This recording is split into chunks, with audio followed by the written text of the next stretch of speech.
I'm Rob Chapman. And I'm the captain. And he's playing a pink inflatable air guitar. It was given it by a guy called Richie Sambuca, weren't you? The tuning's a bit crappy on this. Yeah, but, to be honest. It's really nice and light, though. It's quite a budget model. There's a problem with the neck, look. It's multi-directional. This is the latest innovation in air technologies where you can play around corners. So, we're going to demo the new EVH 5150 Mark III. Which will now fly across your screens. 2x12 combo, which you can see here. Which is basically the 50 watt EVH 5150 Mark III head in a combo, in a 212 combo, using two Celestion G12 speakers. And one of the most brutal amplifiers yet, as played by bands like Periphery. And it's big.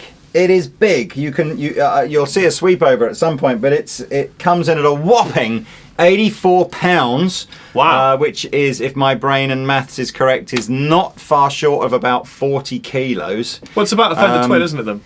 Yeah. Fender Twins. It's deep too. That's the thing. And it's big. It's tall. Taller than probably a good, like this much taller than. Can you see my hands on camera? Yep. This much taller than a regular guitar combo. But you know why? Big is better. That's something else Richie Sambuca told you. He did, absolutely. And because it's got a fantastic kind of super bassy kind of gain sound. So 3 channels. Well, 2 channels, but the clean channel has 2 modes. It has like a clean-ish. In fact, I say clean. Really, it's not clean. No, it's not really a clean channel at all. We tried to make it clean, but it wasn't very successful. So I'm using a Charvel San Dimas. You are hardtail in white, and it's particularly lovely. It's got locking tuners. It's got Seymour Duncan USA pickups. It's badass with one knob and one 3-way. So let's hear the clean sound. I've got everything, all the tone controls set at 12 o'clock. The presence control at 12. There's a resonance control on the back of the amplifier that I've actually turned up about 3/4 of the way because at lower volumes you seem to need to sort of drive the bass end on this amp a bit harder. And it has a little digital reverb in there as well, which is kind of nice, and some very cool features on the back, which we'll talk about. But let's hear the clean sound.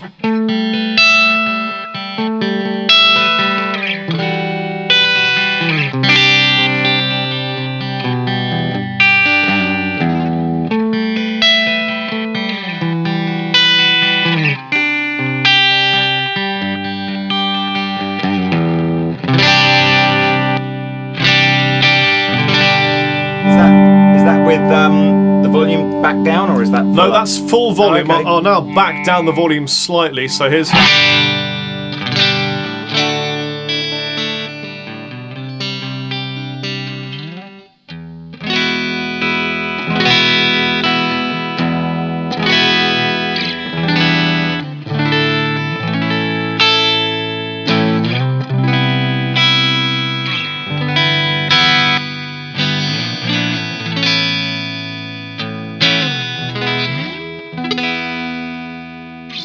So nice clean tone. Well, you say clean tone, but as we discovered, you've got to back off your guitar on a single coil to get it really clean. This is the gain here is about 9 o'clock on a clock. So what's that, number 3 or something on here? So you can see and we discovered this yesterday. If you turn the gain down much more than that, there's just not enough signal going into the channel for it to give really it the low do anything. Yeah. So that's the green tone or the clean tone. The blue tone, which you can do from the foot switch as well. You get a 4-button foot switch with this amplifier that allows you to do all this stuff. So the blue tone is where you start going into some crunch.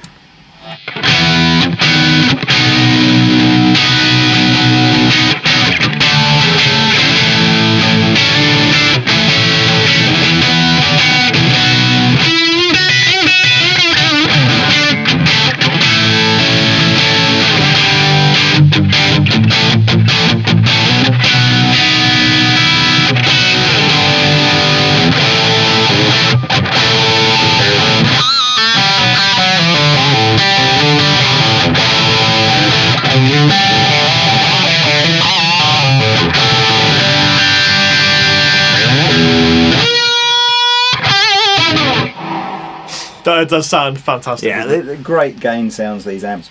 Again, that's with all the mids, all the EQ and everything halfway. What I'll do, I think when we just have an extended playing section a bit later on, I'll just fiddle with the knobs and stuff so you can see. So all the way over to the dirty channel. The reason this amplifier has so much dirt is the preamp section uses 7 12AX7 tubes. That's a lot of glass. Into two 6L6 power tubes, which is how we get the 50 watts. Interestingly, the master volume isn't actually a master volume. It's called power level, and it's one of these pseudo attenuators that sort of limits the voltage that can go to the output section. So it allegedly will go down to like a 1 watt mode. It's not quite the same as, you know, running an amplifier flat out into a power attenuator, but it's kind of cool. So you should be hearing the power section being driven hard, but just with a much sort of reduced voltage to limit the amount of output volume. But we've got the power level here on round about 9 o'clock as well. This is absolutely a gigging combo. Don't worry about that. And also, it's a very, very tight, focused rhythm gain sound. This isn't the kind of thing that you'd use for your British crunch kind of GNR type. You could do, but it's really a modern sound. So here it is. Yeah.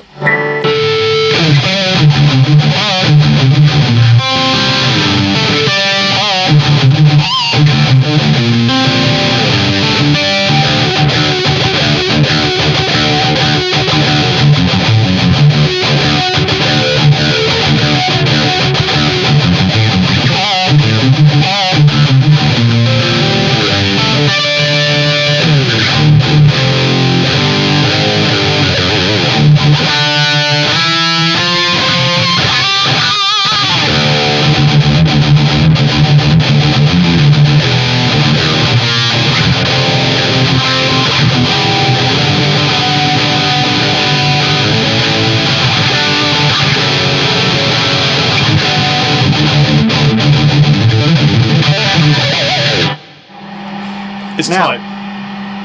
I'm going to leave the background noise on just for a second so that you can hear it. Now I've standbyed.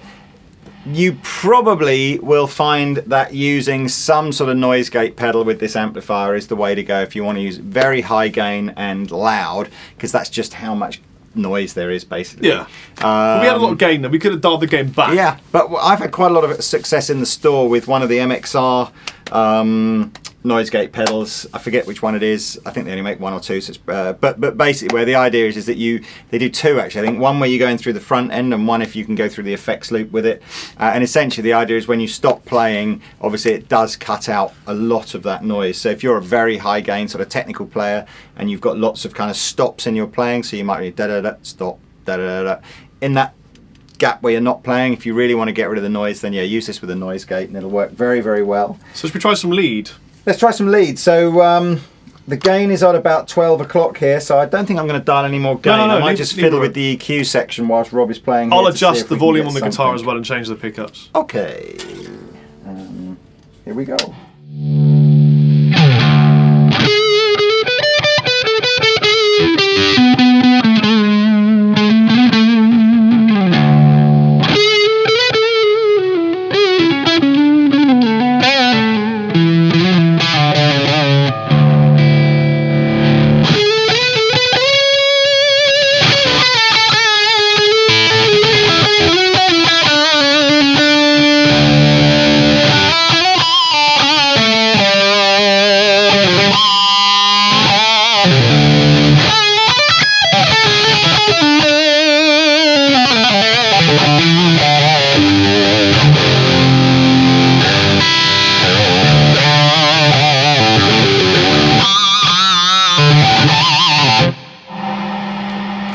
So it's so much tight, focused, saturated gain that you can kind of bend it to your will. But it's borderline synthesizer type sustained tone. Yeah, it can be isn't a bit that way. Yeah, I mean, again, I've always thought that the EVH tone it's absolutely one of the classic high gain amplifiers of the last, ever since Peavey did the very first sort of 5150, what was it, probably, I don't know, must be 15, 20 years ago now. Yeah. It's kind of been, it's been a classic sound, and it's absolutely one of those kind of products, even though it says EVH, aka Eddie Van Halen, written on the front. Doesn't have to be Eddie Van Halen tones. No, tons and tons of other bands and musicians have kind of bought these amplifiers to just get that tone. Yeah. Not trying to be Eddie Van Halen at all, just trying to get a really classic high gain sort of sound. And it's been bands like Tesseract and Periphery and those kinds of new modern metal bands that have been using this kind of amplifier to push the tonal boundaries. Just on that front, we're using a new microphone that we've been experimenting with over the last couple of video sessions. We've gone away from using the Shure SM57s and over to the Sennheiser 421, which is essentially another dynamic microphone, but quite a bit more expensive. And it's a bit darker, because I've been saying to Rob for a while now, a lot of the other video channels that you'll be watching, not all of them, but a lot of the other video channels that you'll be watching, you'll be hearing a very heavily produced guitar track, quite often where the guy who's playing is actually miming over something that he's pre-recorded. It's true. And we try not to do that, so we're very much about trying to recreate the tone in the room with minimal production. So what you're hearing now in the new video room that we're in is basically a microphone that we put around about head height, called an AKG 414, C414. Just here. And that's designed to try to capture the sort of the room ambience. But predominantly what you're hearing is the 421, the Sennheiser 421, which gives it that kind of in-your-face kind of, instant bang sort of sound. And if you notice that you're lacking low end in your sound, it may well be that you're listening through a laptop or through an iPhone. If you want the best sound results of these, always listen to our demos through a pair of reasonable headphones. Even like iPhone headphones or something are okay. But if you just listen on your iPhone, bear in mind that the speaker in that's not going to sound that great. On the type of thing, again, if we were to produce everything like it would be on a record, then fine. We could get a good sound out of an iPhone, but that's not what we're trying to do. Is this the best metal gigging combo currently? Well, I mean, there are other brands. Boogie would probably argue that they make a pretty good metal amplifier in something like the Mark V or how much is this? Oh yeah, half the price of a Mark V. Yeah.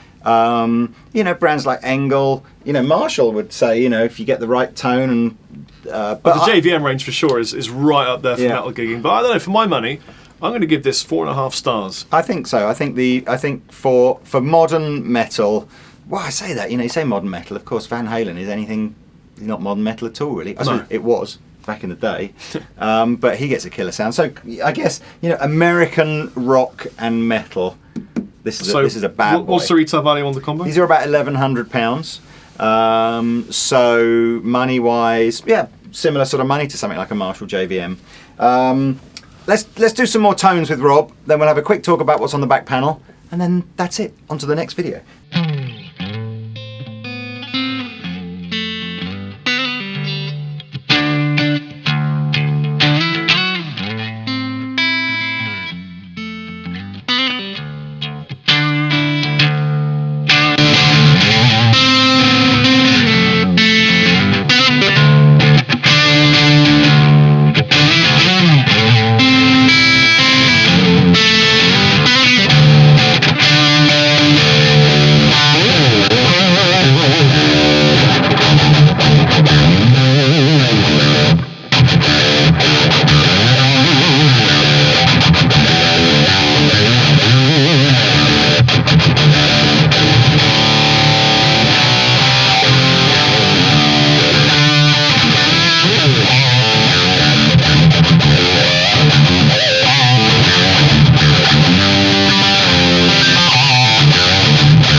Sounds really, really good. Do you know what? It's, again, I think I vaguely remember, I have to go back and look, I'm pretty sure we said this when we did the head, that basically it's one of those amplifiers where it's already brilliantly voiced. So you just leave everything at 12 o'clock, and that's the best sound in the amplifier. And you need a good guitar as well, though. This is a really nice guitar. Yeah. Yeah. It's a perfect, it's another great example. Visually looks perfect here, doesn't it? Black and white. It's another great example of the don't buy, well, in our opinion, using a slightly less hot pickup with a super high gain amplifier is the way to go, rather than too much from here. Yeah, because you get the sound of the guitar and the sound of the amp and everything. Here we are looking at the back of the amplifier. Usual array of mains things to turn it on and off. Warnings about don't stick your fingers in or you might die. So here's the unusual stuff. Headphone socket. Don't normally get that on a big valve amplifier. MIDI in, so you can use a MIDI switching system to change channels. Foot switch, which comes with this. 4-button foot switch. Effects loop, send and return. Preamp out if you want a sort of an unemulated output to a desk. Resonance control, which adds extra sort of bass end as you turn it up. Various load impedance switching, so you could use it with different speakers. And at the end, the outputs that's connected to the internal speaker. Or of course you could attach external ones. And in there, if you look through the grill, is a lot of glass hidden by special radio frequency reflecting metal shields and a little EVH thing at the bottom. That's it. Well, that's the EVH combo. Get it fresh and hot from Andertons.co.uk. It's in stock now, comes in this very attractive black vinyl, or as all the EVH products do, also in an ivory colour as well. And it comes which with... is not made from real elephant tusks, I have to say. No, it's it comes a synthetic with elephant free tusk. karma with every purchase. I've been the captain. I've been Rob Chapman. Goodbye. Greetings.